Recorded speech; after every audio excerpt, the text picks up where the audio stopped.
What up, YouTube? This is Steven, and I'm back with some news regarding Miss Utada Hikaru. Alright, so as you guys know, Utada Hikaru has an album coming out pretty soon here, and it's entitled Fantôme. Fatame. Fantôme. Man, it's French, but um,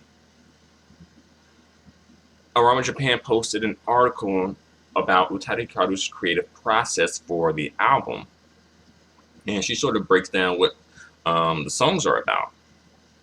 So yeah, let's jump into this article because I remember me speculating about what the songs are about. I had a whole video about this, me speculating about what the songs are about based on just the title. But Utada Hikaru has, beat me to the punch. Well, not necessarily. I did mine first, but she pretty much just, set the record straight. All right, so here we go. The title of this article is Utada Hikaru discusses her creative process for new album, Fantôme. In her first interview since her hiatus from musical activities back in 2010, Japanese pop icon Utada Hikaru opened up to Yahoo Japan and gave insight into the creative process of her forthcoming album, Fantôme. All right, so apparently, Utada Hikaru has decided to do at least a little bit of media promo. So okay, all right, Utada Hikaru continuing to throw crumbs. Here another crumb for you guys. Some more crumbs. All right. Before the singer's hiatus began, she went full throttle with her artistic activities, knowing her break would last anywhere from 2 to 5 years. But life hit her with a curveball with the death of her mother, Keiko Fuji, who tragically died by suicide in 2013. Quote unquote, the loss of the mother forces you to grow up, Utada says. So I'm guessing maybe Utada Hikaru, kind of like had some personal growth, which is, expected when she experienced the loss of her mother, and maybe feel like she has, fully matured at this point, because she also has a child too, so she may feel like she has fully matured into adulthood at this point. Quote unquote, moving on after a tragic experience, I wasn't able to be confident in myself until recently. Okay, so maybe Utada Hikaru may have had some issues when it came to her musical abilities, or maybe just herself in general. Next, in early 2014, through an announcement on her personal site, Utada announced that she was engaged to be wed to an Italian man, Francesco Caliano, who she met while he was working as a bartender in a London hotel. They were wed on May 23, 2014, and a year later, without any prior announcement, she announced that she had given birth to a baby boy. All right, so they're just giving us a basic rundown of what we already know. Giving us, just in case you don't know, giving us this information.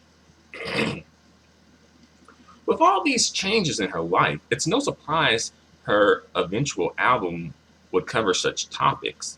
From what we've seen, the album is undoubtedly inspired by her late mother, even down to the hairstyle on the cover. I didn't know her mother rocked that hairstyle. I guess that's a good way to pay homage to her mother. Let's see. Utada's first Japanese studio album since 2008's Heart Station, Fantôme, includes the previous digital singles Sakura Nagashi, Hanataba wo Kimi ni, and Matasui no Tsuriyame.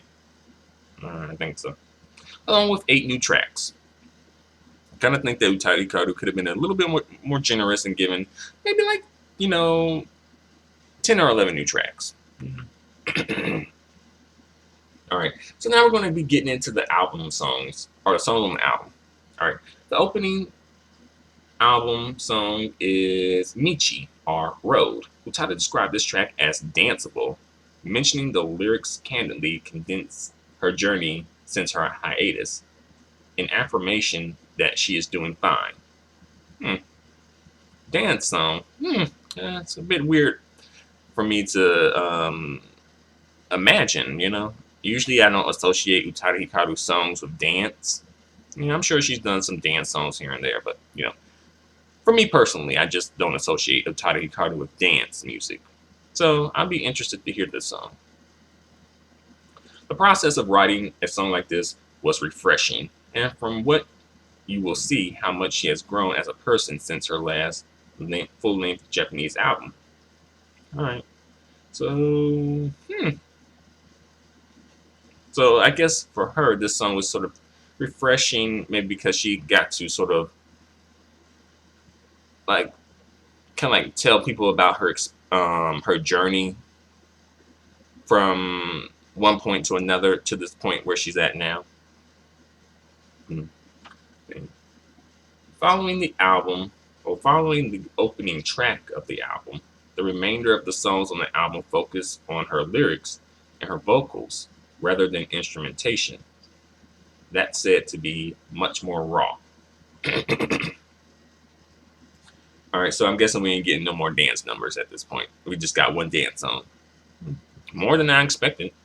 Alright, since she debuted so young in Japan, she felt it was taboo for her to talk about her sex life. That's strange because she feels really comfortable talking about her sex life when she does English language songs like on Exodus and This Is the One. She's, you know, pretty candid about things, you know. But I guess Japan is different just because maybe she debuted at such a young age, and also the culture of Japan itself. Let's see. She goes on. The article goes on to say she may have alluded to it famously in her English language albums, but was never able to directly express it in the way she can now, admitting that singing in English was a crutch for her to avoid talking about such things. Notice how there are no English titles on this album. It was a very specific artistic choice. Yeah, I do notice that there was practically no English whatsoever on this album. None of the titles are in English, so I'm pretty sure probably none of the lyrics for the songs are in English. It's probably just straight up Japanese, which, on one hand, you know, I feel a little slighted, but on the other hand, I can understand her probably wanting to just say, hey, Japan, it's all for you. However, I kind of wish she would have just went full force and just named the album a Japanese title or an English title. Or really, I kind of want to understand her naming the album an Italian title, too. You know, on the fact that her husband is Italian. I don't know where the French came from. That came out of left field. It's like, French. Je voudrais. Je m'appelle Rachel. Comment dit-on? Je voudrais une calculatrice. Je veux utiliser mon ordinateur. You know, that's all this, you know, stuff I remember from my French classes. Yeah, I took a French class. I took a year in high school and a semester in college, but my main foreign language was Spanish, so I don't really know that much French. Sorry. Je suis désolé. Okay, let's get into the rest of this. All right. So it was artistic choice for her not to include any English because she's like, bump English. It's all about Japanese up in here. You know, if you don't like it, get to stepping, right? The second track is Ore no Kanojo, or My Girlfriend. And Utada Hikaru is more mature than ever. Her self-censorship is no more. This isn't a PG-13 song, but rated R. Ooh la la. Ooh la la. After inclusion of the French language during the writing of Ore no Kanojo, she surprised herself and was immediately inspired to title the album Fantôme. Okay, so I'm guessing there is some French thrown in here. Where the hell is this French coming from? That's what I want to know. Where the hell is this French coming from? I guess she just picked up French. Again, it would make more sense if she's picked up Italian. That would be the language she should pick up. But whatever, it ain't me. You know. So I'm just saying. But they don't really go into specifics about this song. So I'm guessing maybe My Girlfriend is maybe a reference to her vagina, maybe. And she's talking about like kind of like her experiences with sex, maybe. As well, people speculate that this song "Girlfriend" could be about Utada kind of being bisexual or bi-curious. You know, she was. I heard that she was rumored to be in a same-sex relationship with a woman in the industry. So it could be about that. The third track is "Hanata wa Kimi," or "A Bouquet for You," and this was released back in April and marked her official comeback to Japanese music scene. It received a positive reaction. Yada yada yada. And we pretty much we know about that song already. The fifth track is Ningyu, or Mermaid, of which the interviewer mentions is a rare sort of song for Utada. You know, it's an acoustic number with a simple, earthy sound and was written after her mother's death when she didn't know if she would be able to write music again. So, yeah, I guess that's kind of like Utada Hikaru when she experienced the death of her mother. It was like, you know, she felt like she maybe would just maybe give up music, you know. She didn't feel like inspired at that point, you know. But she has found the will and the strength to go on. So I'm happy that Utada Hikaru kept going. She was inspired to pick up a guitar, and the melody came to her. Through the lyrics, though the lyrics didn't come to her until she saw the music video by paper cutting artist Kyoko Suji for Hanataba wo Kimi. Yeah, about that. I didn't even know that there were going to be two music videos because I never seen the paper cutout video of Hanataba wo Kimi. But I know that it existed, but I just never could find it. But now Utada Hikaru has released a video where she actually shows up to the video shoot for her song Hanataba wo Kimi. I'm like, okay, all right. You know, it seemed like she's trying a little bit, you know. She's still throwing crumbs, but you know, I guess crumbs are better than nothing. Right. If you haven't checked it out yet, check out the new promotional video for Hanataba wo Kimi, which features Utada Hikaru. Well, ain't that something, right? They have to tell us that it's featuring her. That's how absent she's been from her music videos. Like, you know, her music video features her. Usually you don't have to, like, usually it's implied, but here they have to tell us that, you know, Utada Hikaru is in the music video, you guys. See, she was just as outraged how hard it was to watch outside of Japan as a lot of her international fans were.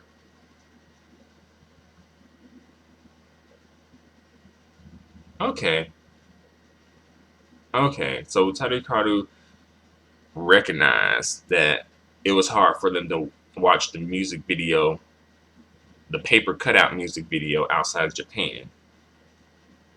You know, okay. So maybe that was what inspired her to make another music video. You know, right. Next song on this list is Koya no Ukame, or Wolf of the Wilderness, and it's the eighth track, and it was inspired by German Swiss author Hermann Hesse novel Steppenwolf. Translation, please. What is Steppenwolf? Stepwolf? I don't know. The novel follows the protagonist's split between his humanity and wolf-like aggression and homelessness, whose life changes dramatically after he meets a woman who is his opposite. The track includes very noticeable breathing sounds, noting expressions through breathing to be a minor theme of this album. So I thought this was, well, I guess I may have been on the right track. This song was, I thought that this song may have been about Utada Hikaru claiming that her spirit animal is a wolf. And this may be on the right track. She may feel like she has some sort of, you know, connection with this animal, a wolf, you know? And as do I. I feel like my spirit animal is a wolf as well, you know? But yeah, she was inspired to write this song from an article that from a novel that I never heard of, Steppenwolf.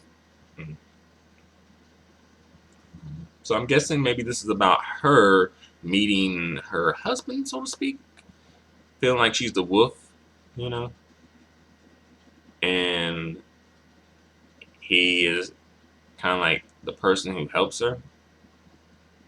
Maybe.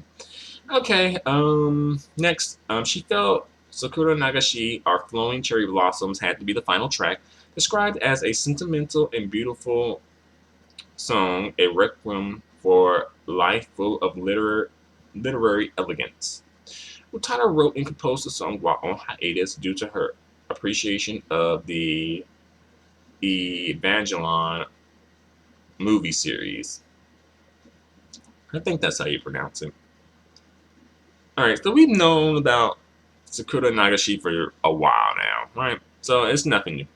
The latest effort appears to be Utada Hikaru's most personal album yet, detailing her journey of her life these past 6 years, and being able to choose both the track order and photographer for the album cover. Fantôme will be released September 28th, so, you know, coming soon, you guys, coming soon. Utada Hikaru fans, Utada Tots, hang in there. It's coming. She's coming back. I wonder if she's gonna do a tour. You know, like she gonna visit the cities in Japan and perform. Because she sure ain't really doing much promotional activity for this album. So I'm thinking, you know, a tour. She could probably take off like a month from her life and do a tour. You know, she doesn't have to like she could just devote 1 month to like intense touring. You know, probably hit a city like 5 days a week, maybe 6. Okay. You know, but time will tell. Time will tell if my baby loves me. Time will tell. Who has? But yeah, I guess that's pretty much it. I think my interpretations of her songs are probably more interesting than her interpretations of her songs. But I'm a bias, you know, I'm a bit biased. But I feel like they could have went more in depth with these interpretations of her songs. But then again, I can understand why she wouldn't, because she may feel like, okay, let me just put it out there and let people make their own interpretation of the song, so that they can have more of a connection to her material. Because sometimes when you define something, then people are like, oh, I thought this was about this, you know. But when it's a bit more ambiguous, people can see themselves in it a bit more. So I can understand that. You know. But yeah, I think I've gone on for long enough. So thanks a lot for watching, you guys. Feel free to comment. Feel free to subscribe. Feel free to give me a thumbs up. Your feedback and support are extremely appreciated and extremely valued. Until the next video, adios and goodbye for now.